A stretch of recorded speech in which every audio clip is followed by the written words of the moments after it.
Some connections start with a glance, a seat on the bus, a moment you weren't expecting. This is the story of Maya and Noah, two strangers, 2 stops apart, drawn together by timing, chemistry, and something neither of them planned on. A soft, slow-burn romance in 10 chapters. Almost every morning. A story by 10 Chapters Studio. Chapter 1. The Seat by the Window. The 7:10 bus had a sense of humor. Early when you were late, late when you'd managed to be early. Maya climbed on anyway, fingers tight around a cup that was still too hot to drink. She headed for the middle row just ahead of the rear doors. Left side, window seat. Close enough to the flow to feel part of the morning, far enough to be left alone. The glass was a little scratched and fogged unevenly when the heat kicked in, but it gave her somewhere to rest her cheek and watch the city slide by. Mist smeared the windows, her reflection blurred into the street. Inside, the usual morning mix lingered. Damp wool, last night's cologne, a citrus cleaner clinging to the poles. The rest of the bus settled into that low, collective exhale of people going somewhere. She tried not to look for him. But when the doors folded open 2 stops later, her eyes moved on their own. He stepped up quickly, hoodie, backpack low on one shoulder, headphones hanging loose around his neck like an alibi. His hair had that air-dried, almost behaved look. He checked the driver, checked the aisle, and then found her. Not a stare, more like recognition landing where he expected it to. Her stomach did a small, ridiculous turn. He blinked once, as if surprised by himself, then walked on, past her row, toward the back. He always chose an aisle seat a few rows down. He never looked out the window. He rarely spoke. Once he'd muttered a lyric under his breath and apologized to no one when the bus jolted. Maya took a cautious sip. It burned. She didn't know his name, but she knew he chewed grape gum and checked the time twice before the underpass. She knew he wore the same hoodie 3 ways, depending on the weather. She knew some mornings he wasn't there, and those mornings felt longer, for reasons she preferred not to examine. Her phone buzzed on her thigh. Lab group. Slides by noon? She turned it face down. Not now. Not while the day still had a chance to be simple. The bus slowed. Coats rustled. Bags thumped. The bell chimed. The woman at her side stood, slid her bag onto her shoulder, and stepped into the aisle. Maya stayed put, knees drawn in, eyes on the window, until movement at the back caught on the edge of her vision. He was looking. Not openly, just the kind of glance you offer when you're not sure you're allowed to offer more. She met it. This time, he didn't look away right away. It shouldn't have meant anything. People looked at people on buses. It was practically the rule. The route opened into the long, straight stretch before campus. A boy traced letters in the fog and wiped them away with his sleeve. The driver waved at a colleague going the other direction. Maya's cup cooled enough to drink. At the university stop, the bus lurched and bodies gathered. He stood first. She let the aisle clear, then followed. Outside, the air was damp and clean, the kind of cold that made breath visible. He adjusted his backpack with both straps now and cut toward the back path. She headed toward the main quad. They didn't speak. They didn't need to. But they both could have. Maya watched him for 3 steps through the smudged glass of the closing door, then turned up her collar and joined the current. Most mornings, that was all there was. And lately, it felt like enough to keep going. Chapter 2. Seat taken? The 710 breathed warm air onto the curb and sighed its doors open. Maya took her usual window spot halfway down, left side, cup cradled between both hands. Her breath fogged a soft oval on the glass. She tried to keep her eyes on the window. The door sighed and her focus slipped on cue. 2 stops later, he stepped on, hoodie, backpack slung low, headphones looped like always. His hair looked like it had argued with the wind and lost. He stepped forward, reaching for the overhead strap near her row, just as the bus lurched into motion, enough to throw off his balance. A second later, the driver hit the brakes. A car had veered too close, trying to sneak past before the bus merged. Noah staggered, caught the seat back, and half sat into the empty seat beside her. Faith, she thought. Nailed it, he said dryly. 10 out of 10, perfect dismount. Maya glanced over, surprised. Bold routine. Thank you. Years of training. He nodded toward the seat. Mind if I commit to it? She shook her head, and he settled beside her, still half smiling. Good morning, by the way. Morning. Rain ticked on the windows and the heat kicked in. Their jackets held the scent of cold air, fabric softening in the warmth. Public transit's basically a contact sport. And you play professionally? Of course. Got benched this morning, though. A student with an oversized backpack shouldered past toward the rear doors, the pack clipping Noah's shoulder. He leaned closer to Maya to make space. Close, apologetic, careful. The student mumbled sorry and squeezed through. He straightened, shoulders still angled toward her. Hazards of the job. No one warned you about the backpacks? It was in the fine print. The bus eased into a smoother stretch. Their knees bumped once with the rhythm of the road. Neither of them pulled away. Do you always sit here? He asked, then winced. Not in a creepy way. I just recognize the seat. I like the window. Same, he said, glancing at the aisle he always chose.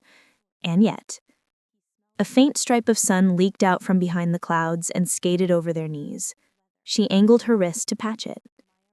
You tilt toward light. I hoard it. February owes back pay. That tracks. The driver braked for a yellow. Her cup sloshed, spilling a few drops on her pants. Wait, he said, fishing in his jacket. He produced a napkin, mostly intact. Commuter survival kit. She dabbed at the spot. Do you carry a tool belt too, or is that advanced level? Graduate course, he said. Prerequisite, not falling into people. You're auditing that one. He smiled, small now. Guilty. They let the quiet sit. Easy, not empty. He smelled like laundry and outside air. Not cologne, weather. I'm Noah, by the way, he said after a minute, like a decision made. Maya. He tried the name, quiet. Maya. The bus rolled toward the long glide into campus. Someone up front laughed too loudly into their headphones. The driver's radio crackled and hushed. Maya's thumb found the squared edge inside her tote, the thing she kept there these days, and then let it go. You usually get on before me? He asked. Yeah, I'm a couple stops back. I figured. They reached the final stretch. People began the ritual. Cap zippers, bag checks, headphone adjustments. He stood first, then sat back down when the aisle logjam refused to move, like the seat was theirs for one more minute. He glanced at her cup. Long morning? Just early, she said, and the answer held. He didn't press. I respect early. Feels like borrowing time. Or paying it back, she said, surprising herself.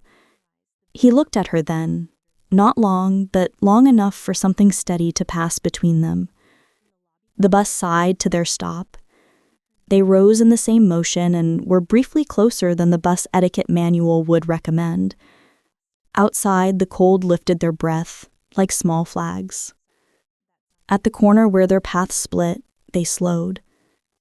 "Have a good day," he said, like he meant it. "You too." She let him go first, then turned in the opposite direction, still holding the echo of his voice. Chapter 3. The Right Stop.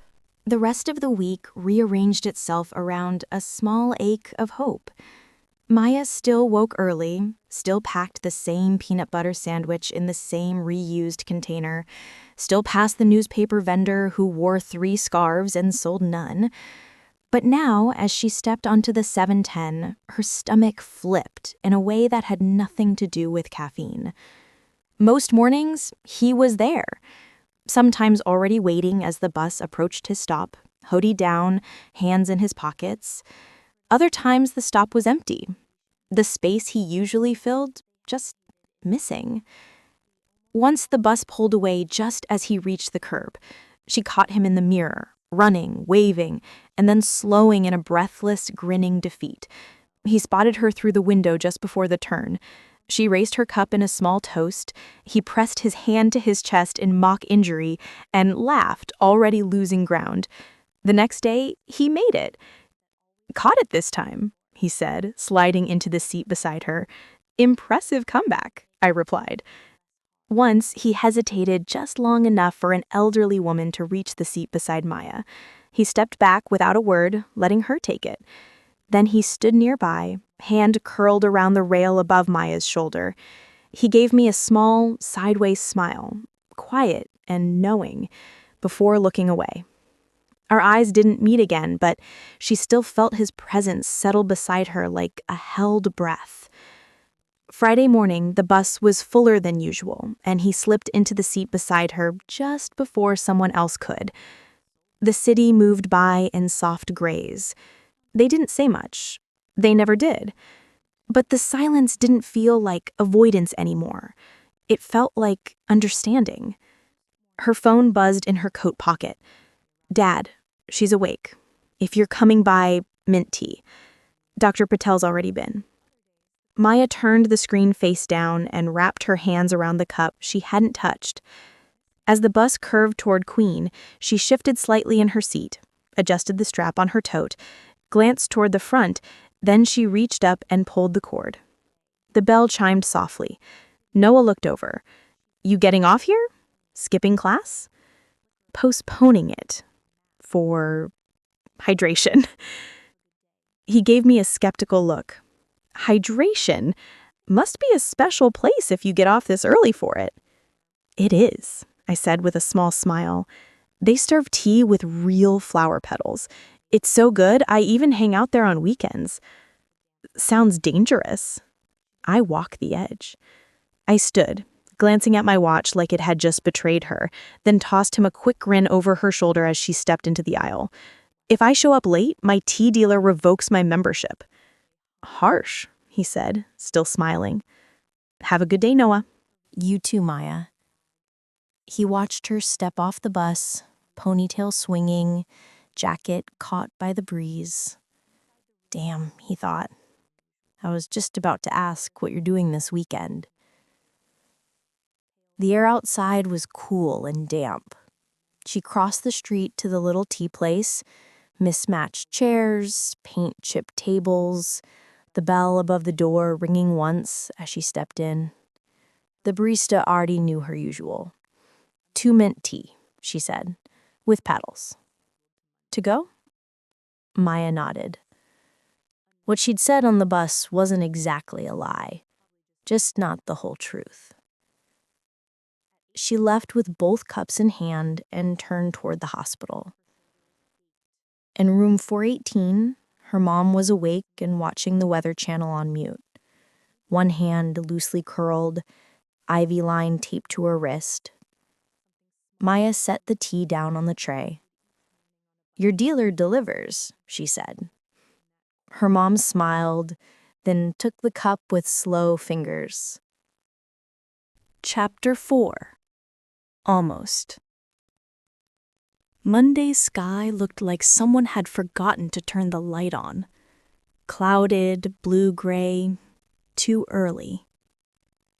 The bus windows fogged instantly with coats and breath, and Maya tucked herself into the corner seat she usually took, coffee balanced on her knee. She didn't expect him to get on early, but he did. She saw him through the window just before the doors folded open, his hood already down, hair damp and messy like he'd gotten ready in a rush and hadn't cared. His eyes found her before anything else. "Hey," he said, breath rising as he took the seat beside her. "Morning." She smiled, because she couldn't not. "Morning." He tapped the side of her cup with his knuckle. "You go out this weekend?" The question was casual, but something in his tone wasn't. She shook her head. Stayed in. What he didn't say, what flickered in his expression and faded, was that he'd hoped to run into her somewhere, maybe even looked. She imagined it. Him walking past tables at the student pub, eyes scanning the crowd for her ponytail, some part of him not admitting what he was doing. She wanted to tell him she would have gone, that she'd wanted to.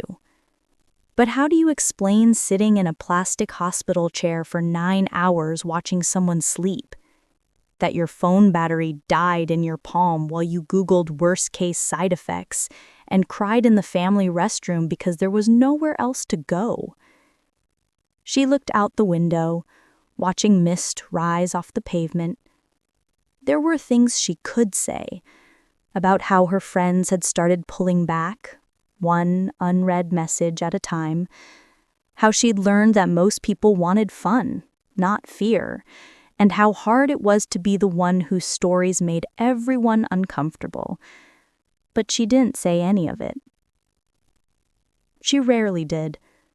It was easier to flip the conversation, to ask about their weekend drama, or the terrible date, or the roommate who never cleaned. People loved talking about their messes, and if she nodded enough, they never noticed she hadn't shared hers. She glanced over at him. "So, did you go out this weekend?" He leaned back slightly, a grin tugging at one side of his mouth. "A little. Couple bars. Nothing exciting." She raised an eyebrow. "Anyone good playing?" "Not really. Honestly, the most memorable part of my weekend was helping my roommate unclog the kitchen sink." She laughed softly. "That bad?" "It was tragic. I almost lost a spoon to the void." He paused, then added, "So yeah, highlight of the weekend." Their shoulders bumped as the bus hit a pothole. Neither of them pulled away. "I would have come out," she said lately, "but I had other plans." "Pedal tea?" "Among other things." He didn't push, just nodded, eyes flicking to her cup and then back to her. The conversation drifted to lighter things. Bad music, worse professors, the awkwardness of group assignments.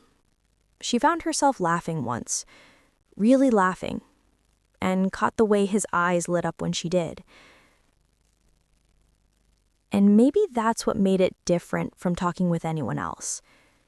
She didn't have to perform or explain, just exist. And for now, that was enough. The next morning, he found her again. Same seat, same coffee, same quiet little nod between them, like a secret handshake they didn't need to say aloud. They talked about nothing, weather, lectures, someone blasting EDM in the back row. But their shoulders sat closer now. When he leaned in to make a joke, she didn't move away. When the bus reached campus, they stood together. He held the rail. She held her breath. At the corner where they usually split, he paused. I keep meaning to try that tea place. She tilted her head. You should. He looked like he might ask something else, but instead he smiled. Soft, crooked, almost hesitant. See you tomorrow? You better. And then she walked away. That night, her mother's fever spiked again. They kept her for observation, ran more tests. Maya stayed past visiting hours, left only when the nurse gently suggested a shower and rest. She planned to return the next morning. But sleep never really came, and when the 7:10 rolled up the curb the next day, her seat was empty. Chapter 5. The Empty Seat. Wednesday morning, the bus arrived late. The kind of late that made people curse under their breath and check their phones like the time would change if they stared hard enough. Noah was already at the stop when it came, hood up, headphones in, pretending not to care. He stepped on, scanned instinctively down the row, same seat, second window from the back. Empty. He didn't react, just moved down the aisle, stood near where she usually sat, and told himself it was nothing. People had things to do, early classes, appointments. He leaned against the pole and stared out the window, earbuds still in, music long since paused. Thursday, she wasn't there either. He hesitated longer before boarding that time. Kept scanning the rows like maybe she was tucked further back, hidden behind a hood or dozing against the window. Maybe he just missed her. But no. Her seat was empty, so was the one beside it. By Friday, he stopped expecting her, which only made the absence sharper. He sat by the window that day in her usual seat, not on purpose. It was the only one left when someone bumped past him, muttering an apology. The vinyl was cold, and the condensation hadn't started yet. He looked out at nothing. Across the aisle, a girl he vaguely recognized from intro sight glanced at him twice. He ignored it. He didn't have Maya's number, didn't even know her last name, but she'd been in his head all day. Did something happen to her? Did she start taking a later bus to avoid him? Had he read it all wrong? He told himself to stop thinking about it. But when the bus passed the stop where she'd once gotten off early, the one she said had the good tea and other things, something made him pull the cord. He stepped off, walked to the cafe, and stood outside for a long second, heart doing something stupid in his chest. The windows were slightly fogged. No sign of her. This is dumb, he told himself. She's not here. But he still went in. Inside, it smelled like bergamot and honey, and the faint trace of dish soap. He ordered something unfamiliar and sat by the window, thumb rolling the edge of the paper sleeve on his cup. The barista asked if he wanted it for here or to go, and he answered, here, even though he hadn't planned to stay. He didn't know what he was waiting for. And then the bell above the door jingled. He almost didn't see her at first. Her hood was up, ponytail loose, shoulders sloped with fatigue. She moved like someone who had been awake for too long, not in a rush, but not really present either, until she looked up and froze. Their eyes met. Hers widened just slightly. His breath caught. She stepped toward him slowly, hesitating once, like she might still turn around and leave. But she didn't. Hey, she said. Hey. She looked tired, not in the college all-nighter way, in the deep in your bones way. Still beautiful, but muted, dimmed. A visitor sticker was still stuck to her jacket pocket, the date smudged. I didn't know you came here, she said, voice quiet. He gestured to his cup. I don't, just today. A pause, then softer. I'm glad you did. He nodded. Me too. She sat across from him, head tilted slightly against the window. They didn't speak for a moment. Then he said, You don't have to tell me anything. I know, she said. But maybe she would. Later. For now, she just let the warmth of the teacup seep into her hands, and Noah across her, not asking, not moving, just there. Chapter 6. The Cup Between Them. The tea helped, not in a magical fix-everything way, but in a hold the mug tight and feel your fingertips kind of way. Maya sat across from Noah at the window table, rain misting the glass, her body still catching up to the day. He hadn't asked anything else, just settled into the seat opposite her like he had every right to be there, like he'd waited a while and didn't want to rush it now. They watched the street for a while. People in damp jackets passed by, some alone, some laughing, some hurrying like they were late for something that mattered.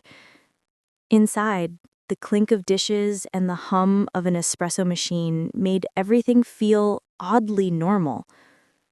Her hands tightened around the cup. She's stable now, she said suddenly. Noah turned to her, quiet, listening.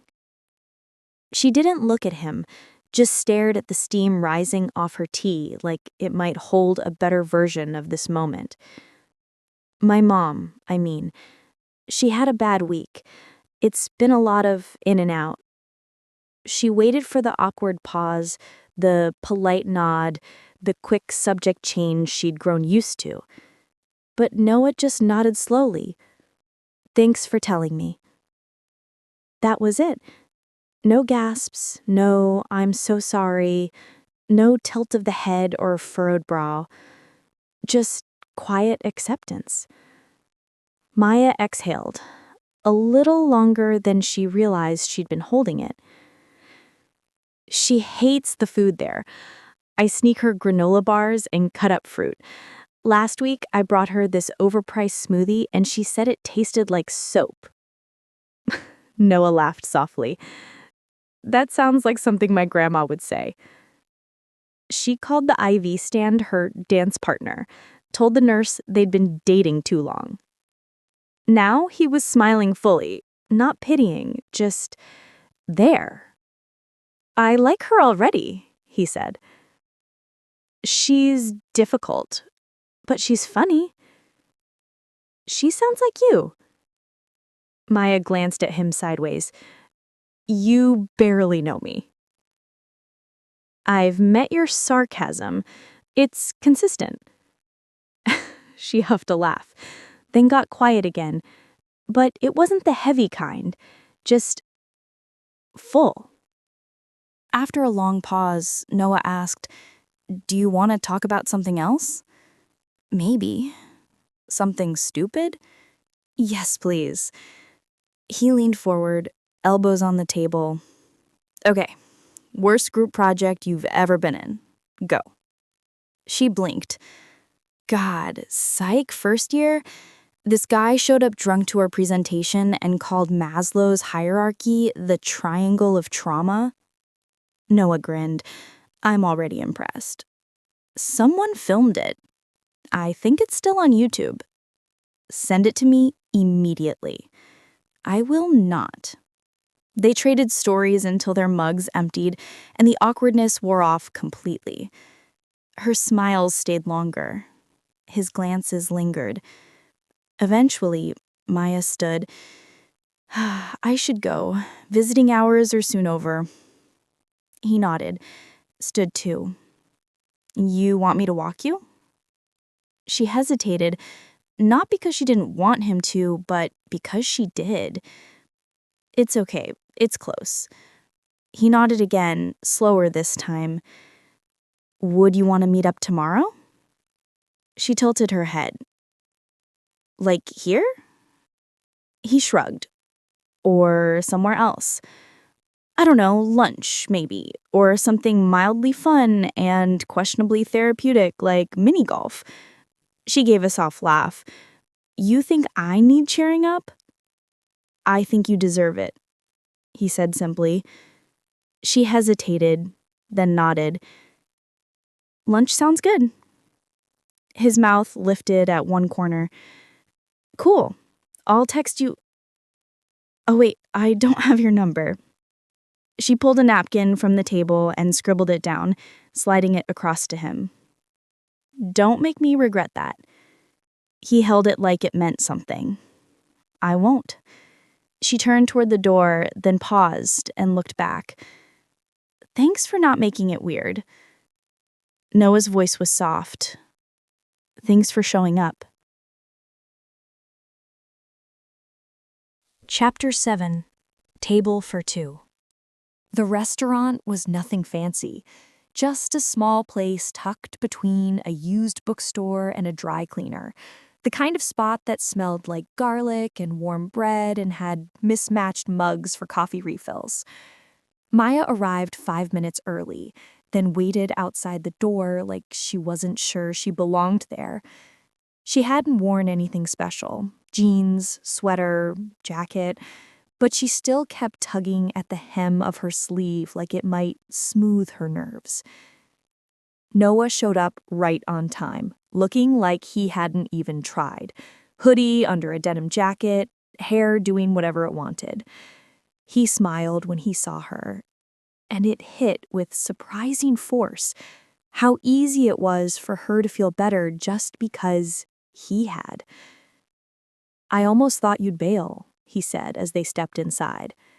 I almost did, she admitted. He raised an eyebrow, amused. Honesty, bold choice. They got a small table near the window.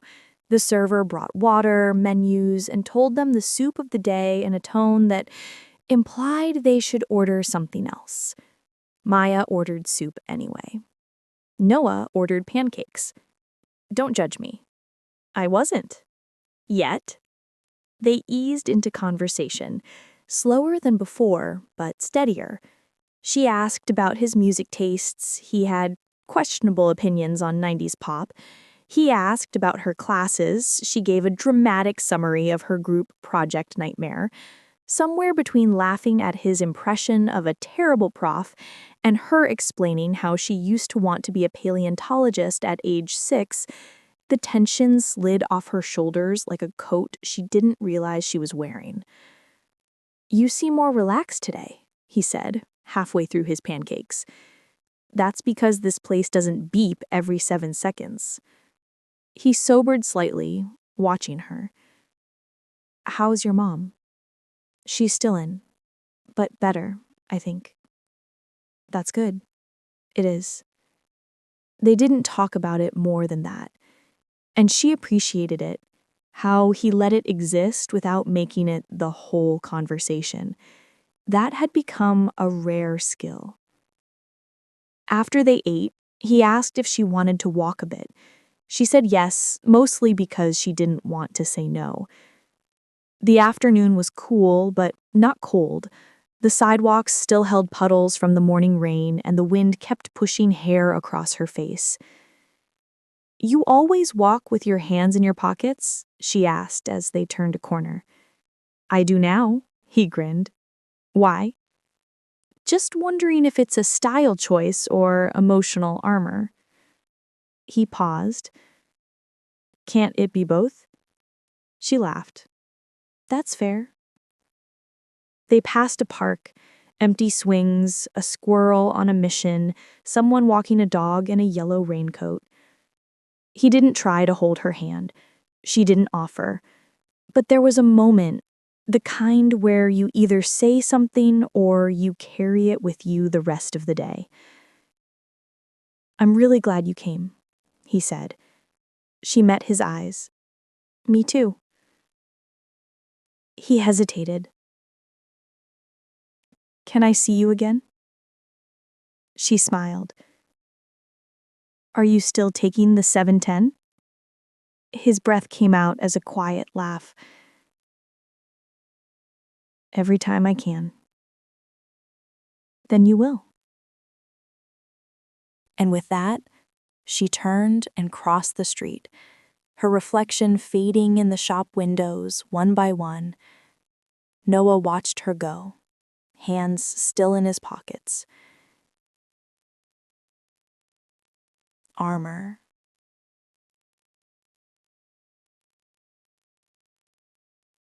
Chapter 8. Shoulder to Lean On. Sunday night was mostly quiet. A few texts, careful and simple. Noah, lunch was good. Maya, I'm still judging the pancakes. That's fair. 7:10 tomorrow? I'll be there. Morning came soft and gray. The bus hissed to the curb, doors folding open like a sigh, and there he was. Hood down, hair a little reckless from the wind. He scanned the row for her and found her before she could pretend not to notice. "Hey," he said, sliding into the seat beside her. "Hi!" She lifted the paper lid on her tea. "No sink disasters?" "None. Stabilized system, low risk of spoon loss." She smiled, and some private tension uncoiled in her chest. He was becoming that, the place her day unknotted. The bus lurched forward. Their knees brushed and stayed there. Neither of them commented on it. Outside, the city looked unfinished. Delivery trucks nosed at curbs, storefronts half-lit, the sky undecided. He tapped the tote by her feet. "Brought your mom contraband," he said, fishing out a granola bar. "Non-hospital grade." Maya blinked. "You didn't have to." "I know. You're going to get me arrested by the IV police. I'll take the fall." She looked at him longer than the joke required. "Thank you." He shrugged, suddenly shy like he'd said too much. 2 stops later, the bus filled fast. Backpacks, wet coats, the tinny beat of someone's headphones. An older man with a cane stepped on. Noah half rose, but a student in a varsity hoodie up front beat him to it, waving the man over. Noah eased back into his seat, a little sheepish. Maya tilted her head. "You always try to give your seat?" "If I see it first," he said. "Feels like the rule." The bus jostled over a seam in the road. Maya's hand shot out, fingers catching the cuff of his sleeve. Just for balance, just for a second. She let go, embarrassed. He didn't make a joke of it. He didn't make anything of it at all. He just looked at her and smiled, like he was glad she'd reached for him. They traded small things for a few stops. The dog in a sweater by the crosswalk, the new cafe sign that promised ethical muffins. He told her about a classmate who insisted every theory could be explained with a triangle. She countered with a professor who graded on vibes and vibes alone. When the bus settled into the long, smooth run before campus, the motion went gentle. The warmth, the rocking, the soft rinse of tire noise. Sleep tugged at her in that unfair classroom way. She blinked hard, lost the fight. Her head drifted, then found his shoulder like it already knew the way. She jerked upright. "Sorry, God." "It's okay," he said quickly, voice low. "You can." Can what? Stay. A beat. Then her cheek settled against the cotton of his hoodie again. Careful at first, then heavier, like permission had weight. He didn't move, didn't breathe too loud. He stared very intently at the route map, as if bus numbers could keep him from noticing the scent of her shampoo or the way her fingers had curled slightly against the seam of his sleeve.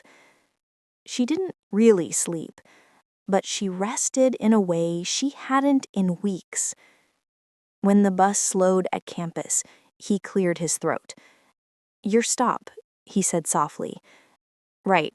She sat up too fast, catching his gaze and then looking away because it felt like too much. "Sorry. Again. Not a problem I'm looking to solve." They stood with the press of bodies and stepped into the cool air. Her hair had creased where it met his hoodie. He had a faint warmth stamped onto his shoulder like proof. At the fork in the path, science right, humanities left, they hesitated, as always. The new part was that neither of them stepped back first. "Walk you a minute?" he asked. She nodded. They took the quieter path behind the admin building, where the grass sloped toward a statue no one could name. A campus map rattled in the breeze. Someone jogged past, earbuds in, world elsewhere. Noah kept his hands out of his pockets for once, like he didn't want them hidden. "Thank you for yesterday," she said. "For pancakes? For not making me interesting because I'm sad." Something like recognition moved across his face. "You're interesting because you're you." It was almost too much how simple he made it. She exhaled. "Visiting hours tonight are weird. Shift change. I'll probably be late home." He didn't flinch at the practical way she said it. "Do you want company after? I can meet you for 10 minutes. No talking if you don't want. I'm excellent at nodding." She tried not to smile and failed. "You are. Is that a yes?" "It's a maybe disguised as a yes. I'll take it." They stopped near her building doors. Students slid around them like a current, none of them noticing this tiny pause in the stream. He reached for her then, not with both hands, not dramatic, just a small brush of his knuckles along hers, an almost handhold that was more promise than action. "See you," he said. "See you."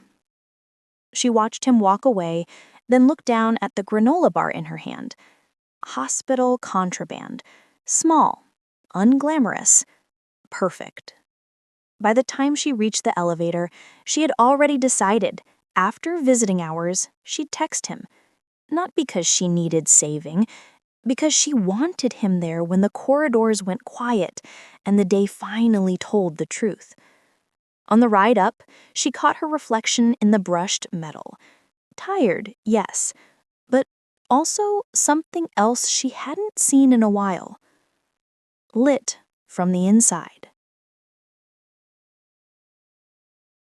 Chapter 9. The Almost.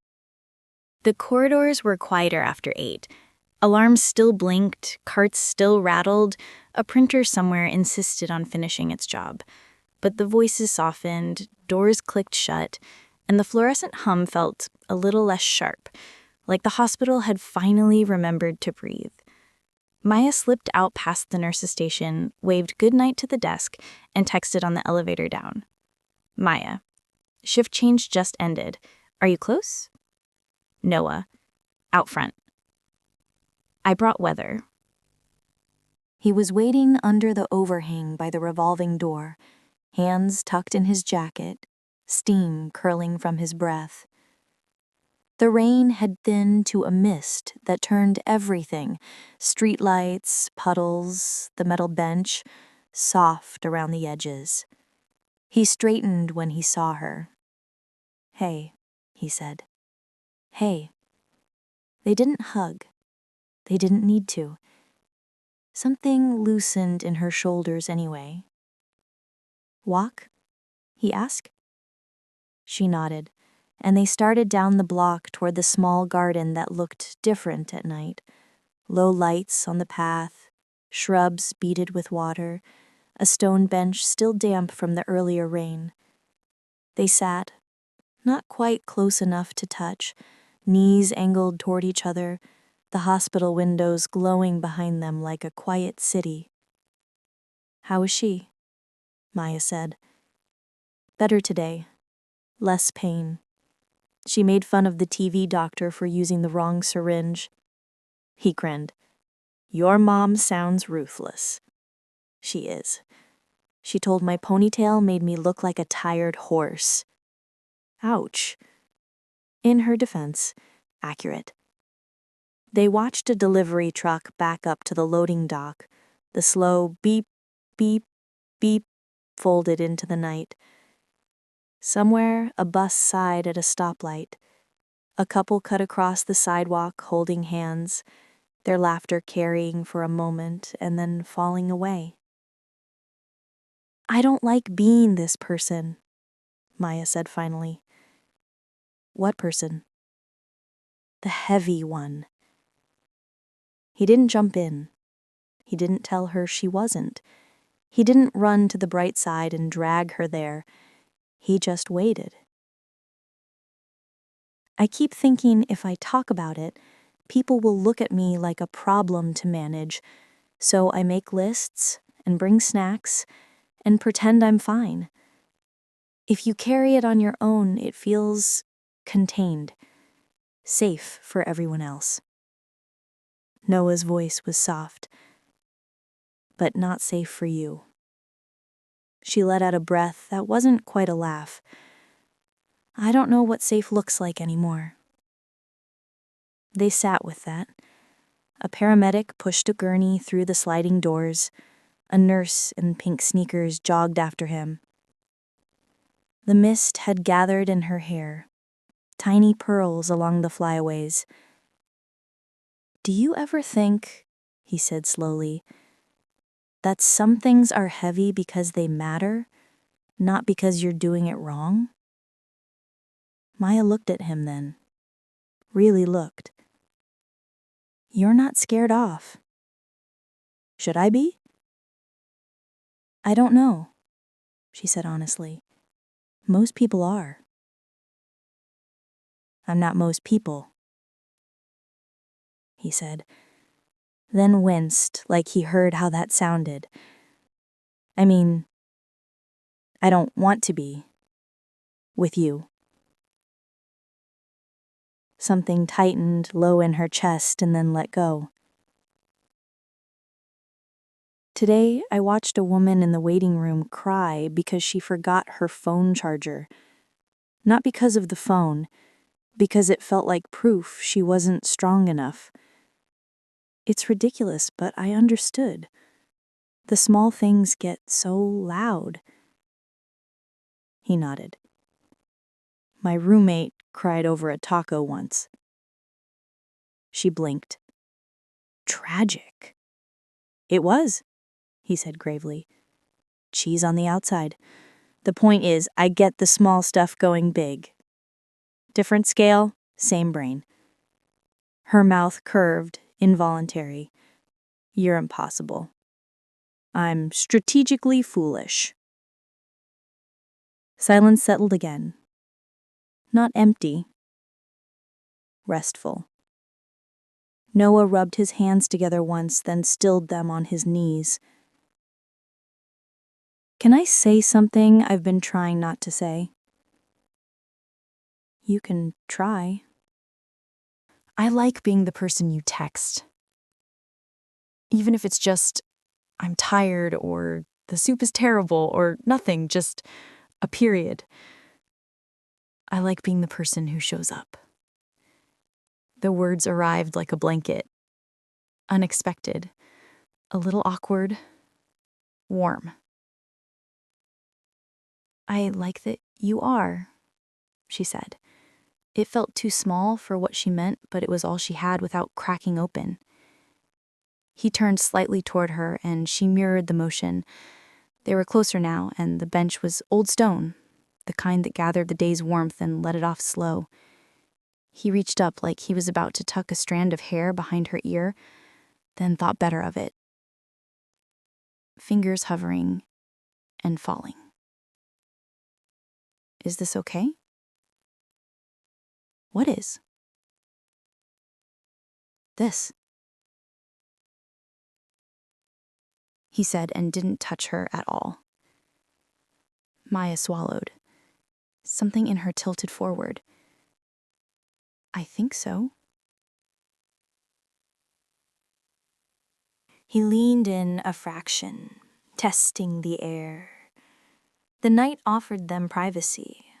The hospital hummed like a third presence, steady and indifferent.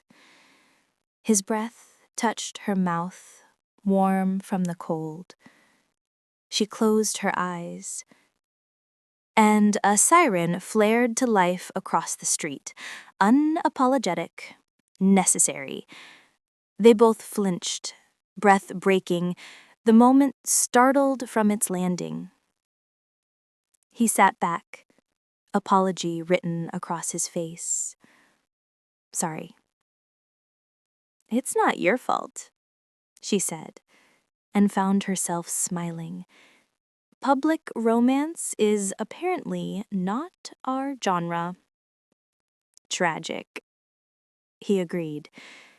We'll write a quieter one. He stood and offered a hand. She took it, and he pulled her up gently, not letting go right away. Their fingers stayed threaded a beat too long before falling apart. I should go, she said. They'll let me sneak 5 more minutes if I ask nicely. Do you want me to wait? She shook her head. Text me when you get home. I will. They walked back to the doors together. At the entrance, he paused. Maya? She looked up. Tomorrow, he said. Same seat. He stepped backward, unwilling to turn his back on her. She lifted a hand, small wave, then pushed through the sliding glass. Inside, the air smelled like disinfectant and coffee. She glanced over her shoulder and found him still there, hands in his jacket, like a promise held in place. On the elevator up, her heart did that strange, bright thing again, the one that wasn't relief exactly, but close. Almost. Not yet, but close. Chapter 10. The seat wasn't empty. The 710 wasn't crowded, but the air still carried that familiar morning blend. Rain-wet wool, old cologne, too sweet coffee syrup. Maya stepped on, tea in hand, and slid into her usual seat by the window, the one that had felt empty all week. She didn't let herself hope, not fully, but something in her chest stirred when the bus doors folded open at the next stop. And then there he was. Same hoodie, backpack slung low. He stepped on, scanned the row once, and when his eyes met hers, he didn't look surprised. He looked like he'd been waiting to see her. Hey, he said, sliding into the seat beside her. Hi, she said back, a little breathless for no reason at all. She sat a little closer than necessary. Their shoulders touched gently, neither adjusted. The windows fogged at the corners. The world moved outside, but inside the bus, something stilled. You made it, she said. So did you. They didn't need to talk much. That had always been the thing with them, the way silence became a shape they fit into together. But today, something was different. Not louder, just clear. Noah rested his hand on his knee, fingers curled slightly open, an invitation without pressure. Maya looked at it. hesitated only a beat, then placed her hand there, gently, folding her fingers through his like it had been meant all along. No squeezing, no dramatics, just stillness. "I couldn't stop thinking about last night," he said quietly. She nodded. "Me too." He turned a little, voice lower. "The part where I almost kissed you. I remember. It was the siren's fault." He smiled. "Should we fix that?" "Here?" she asked, glancing around. He shrugged. "Get off with me." "What?" "Ring the bell. We'll miss class. Blame transit delays." She laughed, an actual full laugh, and reached for the yellow cord without another word. The ding sounded cheerful. A moment later, the bus hissed to a stop. They climbed off, still holding hands, laughing like two people who suddenly couldn't believe they hadn't done this sooner. "Are we actually doing this?" Maya asked, breathless, as they jogged down the sidewalk, backpacks bouncing. "Too late to back out now. We're rebels." They slowed near a small park, one they'd both passed dozens of times but never noticed. The grass was still damp, the bench old and lopsided, but everything about it felt perfect. Noah dropped his bag on the ground and pulled her gently toward him. They stood facing each other, their breath fogging in the cool air. "This is a very irresponsible use of public education," he said. She stepped closer. "Good thing I'm sitting on an A in lab." He smiled at that, but then his expression softened. "Can I kiss you now?" he asked. She didn't answer right away. She just reached up, gently tugging his hoodie closer until they stood chest to chest, forehead to forehead. He'd better. So he did. It wasn't rushed. It wasn't uncertain. His hand lifted gently to her face, thumb brushing just below her cheekbone. The touch tingled, warm, grounding, like her whole body had been holding its breath and didn't know it. He leaned in slowly, as if making sure she had time to change her mind, but she didn't, not even close. When their lips met, it was soft, but it sparked something that moved through her like a current, catching in her throat, tightening in her chest, and leaving her dizzy in the best possible way. Her hand slipped up his jacket, fingers curled in the fabric, like she needed the feel of him there to believe it was real. His breath slowed against hers. His mouth was warm, patient, completely focused on the moment between them. Nothing else existed. Not the park, not the city, not even the buses going by. Just this. Just him. When they finally pulled apart, she stayed close, eyes still closed. "Okay?" he asked. Maya opened her eyes, cheeks flushed, and smiled so fully it almost hurt. "Better than." They stood like that a little longer, the kind of pause that asks nothing but gives everything.